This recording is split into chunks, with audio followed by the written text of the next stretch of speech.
Hello all. Wow, it's 2025.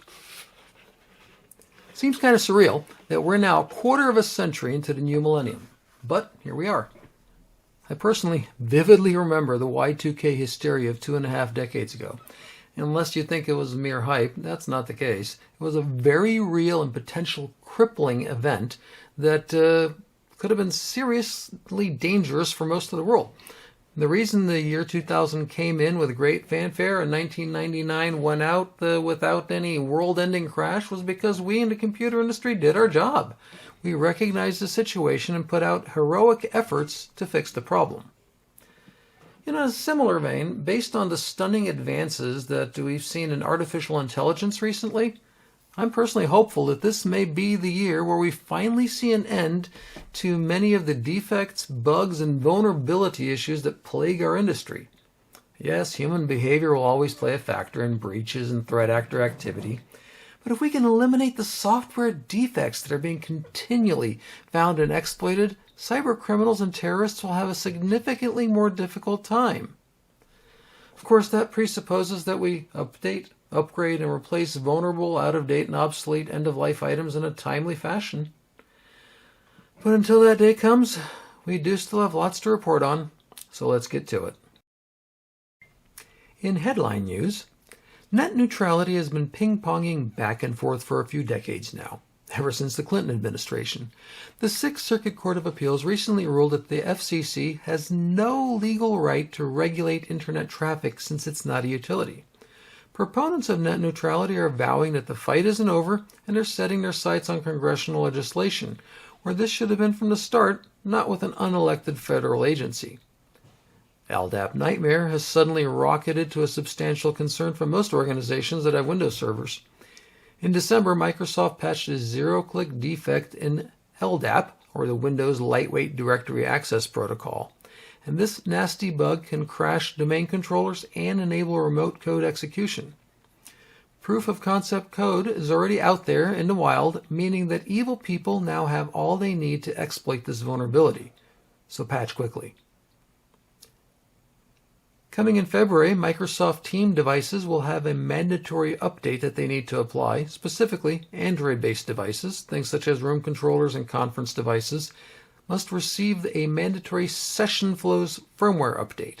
And starting in June, device firmware must be no older than 5 months for it to be allowed to function. These updates should be available from your organization's Teams admin center, so check there and vet them soon. Tenable Nessus had some major egg on their face after pushing out a faulty update to their Nessus agent on December 31st, 2024. This defective version causes the agent to go offline. It's very reminiscent of the CrowdStrike fiasco because the fix is to manually uninstall and then either install a corrected version or downgrade to the prior unaffected version. And depending on the number of devices, that's going to give you quite a bit of work for the beginning of that year. Also, news from Tenable, their CEO and Chief Executive Officer, Amit Yoran, recently passed away unexpectedly. So our hearts go out to his family and to all those affected. In ransomware, malware, and vulnerability news, 2024 retrospectives and 2025 predictions are offered up by a large number of links in this section. We have badly handled breaches like 24andMe, Change Healthcare, and of course Snowflake. The most common types of cyber attacks could easily be a reprint from last year, with phishing, ransomware, denial of service, and man in the middle leading the pack.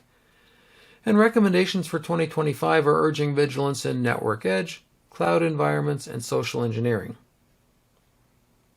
China continues to garner headlines being implicated by U.S. authorities for telecom hacking, exploiting vulnerabilities, and deeply embedding themselves in critical infrastructure. For their part, the Middle Kingdom denies that they are at fault and that the claims are, quote, groundless, end quote, and that they have, quote, always opposed all forms of hacker attacks, end quote. Yeah. In other news events of note and interest, passkeys are supposed to be the cat's meow as it relates to online accounts, putting an end to vulnerabilities associated with passwords.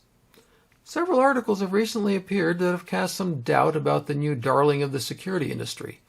They rightly state that until there's a ubiquitous and homogeneous method of registering and using passkeys, adoption will be spotty at best and will cause significant issues and confusion at least. And finally, as mentioned in my opening commentary, human behavior will always be the weak link in security.